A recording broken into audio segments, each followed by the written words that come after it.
नमस्कार, म गिरिबहादुर घट्टी मगर सोरदा नगरपालिका वार्ड नम्बर 5 को वडा अध्यक्ष। विगत चाहिँ हामीले वडाबाट विभिन्न खालका समुदाय स्तरमा टोल स्तरमा हामीले घरमै पुगेर विभिन्न सेवा प्रवाहको कुराहरूदेखि लिएर विभिन्न कार्यक्रमहरू नागरिक समक्ष नागरिक कहाँ सहज रूपमा पुग्ने गरी सेवा कसरी प्रदान गर्न सकिन्छ, विभिन्न खालका कार्यक्रमहरू कसरी सहज रूपमा पुर्याउन सकिन्छ भन्ने उद्देश्यका साथ हामीले हरेक वर्ष यस्ता खालका कार्यक्रमहरू गर्दै आइरहेका छौँ र यो वर्ष पनि अघिल्लो वर्षहरूका झैँ यो वर्ष पनि हामीले राजस्व सङ्कलन गर्ने कार्यक्रम समुदाय स्तरमै जाँदैछौँ। राजस्व सङ्कलन गर्ने कार्यक्रम समुदाय स्तरमै गएर गर्दैछौँ। त्यो सँगै जोडेर राजस्व सँगसँगै जोडेर यस सोरदा नगरपालिकाको भू उपयोग वर्गीकरण सम्बन्धी कार्यक्रम र उन्नत बायुपङ्खी चुलोको कार्यक्रम समेत लगेर हामी त्यो सँगसँगै 3वटा कार्यक्रम जोडेर हामी विभिन्न टोल समुदायहरूमा जाँदैछौँ। आज 20 गते सुनगाबा टोल विकास संस्था जो सरोजा खोलाखेत र दमारा बस्ती पर्छ, त्यो खोलाखेतमा सेन्टरमा बसेर हामीले त्यहाँ राजस्व सङ्कलन गर्ने र त्यहाँ हामीले भू उपयोग नीति सम्बन्धी सोरदा नगरपालिकाको भू उपयोग वर्गीकरण सम्बन्धी छलफल गर्ने र उन्नत बायुपङ्खी चुलो सम्बन्धी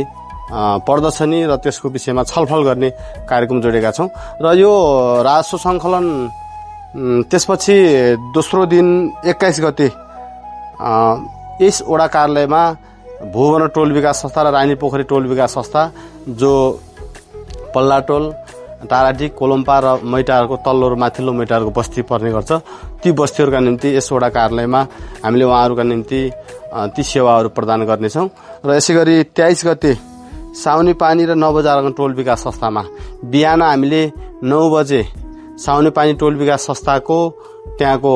जनशिशु कल्याण प्रावि सिस्नेरीमा रहेर हामीले राजस्व सङ्कलन गर्नेछौँ र ती सँगै जोडेर अन्य कार्यक्रमहरू पनि त्यहाँ गर्नेछौँ। त्यसपछि दिउँसो 1 बजेदेखि नवजागरण टोल विकास संस्था जो नेराबी स्यालीलेखमा बसेर हामीले राजस्व सङ्कलन सहितका अन्य सेवाहरू हामीले प्रदान गर्नेछौँ। यसै गरी 24 गते खड्गस्थान टोल विकास संस्था सिद्धबाबा टोल विकास संस्था जो उपल्लो सारीको भेग पर्छ, यता जिमाल टोलदेखि रातामाटासम्मको त्यो वरिपरिको टोललाई हामीले त्यहाँ बसेर हामीले यो भूउपयोग वर्गीकरण सम्बन्धी र उन्नत चुलो सम्बन्धी हामीले कार्यक्रम गर्नेछौँ। त्यहाँ हामीले राजस्व सङ्कलन त्यो यो वडाको वरिपरिका नजिकको समुदायलाई यही वडा कार्यालयबाटै हामीले सेवा प्रदान गर्नेछौँ र यदि त्यस्तो त्यहाँ पनि सेवा दिनुपर्ने त्यस्तो खालको नागरिकहरू आउनुभयो भने हामीले त्यहाँ पनि त्यो सेवा हामीले प्रदान गर्नेछौँ। यसै गरी 25 गते लालीगुराँस टोल विकास संस्था जो डाँफेधारा डाँडाउको बस्ती पर्छ, त्यहाँ हामीले बसेर हामीले राजस्व सङ्कलनदेखि लिएर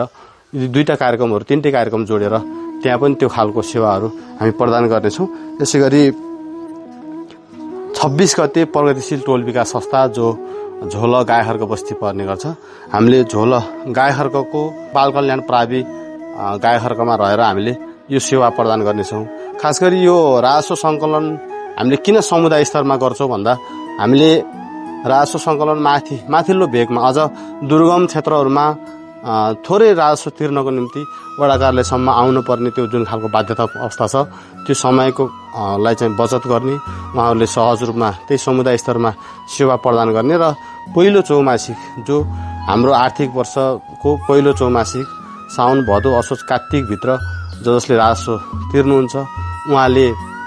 5% छुट पनि पाउनुहुन्छ र समयमा तिर्ने र त्यसको हर्जनाबाट बच्ने खालको अवस्था हुन्छ। हामीले अघिल्लो वर्षहरूमा हामीले माथिल्लो बस्तीहरूमा सङ्कलन गर्दै गर्दा एउटै व्यक्तिले 18-20 हजार 10 हजार 12 हजार समेत राजस्व लामो समयदेखि राजस्व नतिरिकन त्यसको जरिमानामा पर्ने जुन खालको त्यो अवस्थाहरू थियो, त्यो अवस्थालाई चाहिँ कम गर्नको निम्ति उहाँहरूले सहज रूपमा सेवा दिनको निम्ति हामीले त्यो समुदाय स्तरमा यो कार्यक्रमलाई चाहिँ लिएर आउँदैछौँ। र आगामी दिनहरूमा हामीले विभिन्न खालका कार्यक्रमहरू जसरी हामीले सामाजिक सुरक्षा भत्ता घर घरमा पुर्याउने गरी टोल विकास संस्था मार्फत घर घरमा पुर्याउने गरी त्यस्ता खालका विभिन्न कार्यक्रमहरू गर्दै आइरहेका छौँ। यहाँहरूको सल्लाह सुझाव अनुसार नागरिकलाई कसरी सहज रूपमा सेवा प्रदान गर्न सकिन्छ त्यो अनुरूप नै हामीले हरेक टोल समुदायमा घरमा पुगेर कसरी सेवा प्रदान गर्न सकिन्छ भन्ने कार्यक्रम लिएर भन्ने उद्देश्य राखेर हामीले कार्यक्रमहरू निर्माण गर्ने गरिरहेका छौँ र यहाँहरूको सल्लाह सुझाव अनुसार अझ आगामी दिनहरूमा अझ प्रभावकारी ढङ्गले जनताको सेवाका निम्ति कसरी सहजता प्रदान गर्न सकिन्छ भन्ने कुरामा हामी प्रतिबद्ध रही काम गर्ने कुरा यहाँहरूसँग प्रतिबद्धता गर्दै अहिलेको लागि यो सूचना अन्त्य गर्न चाहन्छु। धन्यवाद, नमस्कार।